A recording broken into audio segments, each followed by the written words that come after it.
I've never done that. I've never like Yeah. tried to hurt somebody like that. Even the situations I've been I've been in very mild street situations. You don't know yourself yet. You don't know your Yeah. primal self I yet. haven't needed to get somebody.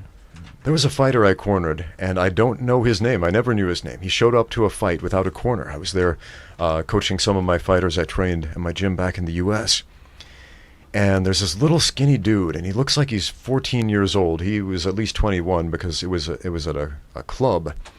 You had to be 21 to get in, but he looked like a kid. Mm-hmm. And his opponent just looked like a savage. And I thought, man, this kid's going to get killed. And he comes up to me and he says, hey, can you corner me? I don't have a corner. He's got a little squeaky voice.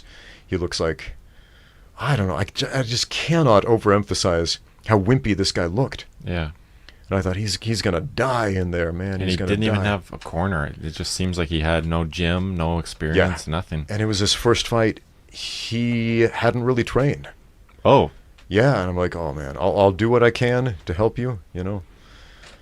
But let's go see what happens. So we go in there, and this little scrawny 14-year-old looking guy, he gets punched in the face like 5 or 6 times. He just kind of stands there like a deer in headlights, looking scared, gets punched in the face 5 or 6 times, and then his facial expression changes, and he screams, and he leaps through the air, does a flying guillotine choke, grabs that guy, chokes his opponent unconscious as he's screaming, just screaming at the top of his lungs. The referee has to pry this guy off of him, and it's a big referee, big strong referee, just trying to pull this guy off, like, let go, it's done, you won, and has to just tackle this dude to get him off because he's just possessed with superhuman strength at this moment. And the guy comes back to the corner. I'm like, hey, congratulations, you won your first fight. And the guy's like, whoa, what happened? What happened? I said, you just won a cage fight.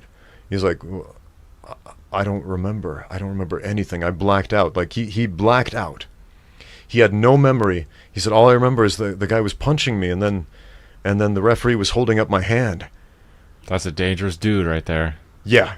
This scrawny, wimpy-looking, 14-year-old-looking adult is a dangerous dude. Like that's a guy. That's scary. Who didn't need the 10 fights to flip the switch and pull the trigger. Yeah. And when he did, man, he just went on autopilot. Yeah.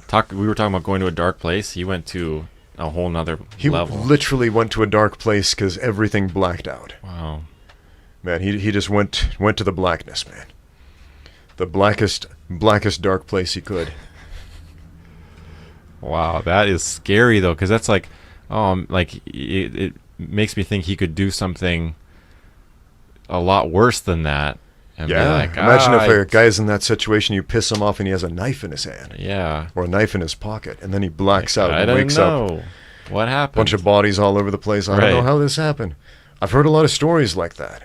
Really? From criminal defendants, like, it was a crime of passion. Right. I don't remember what happened. It wasn't me. It was my other self, or, dissociative personality disorder, something like that.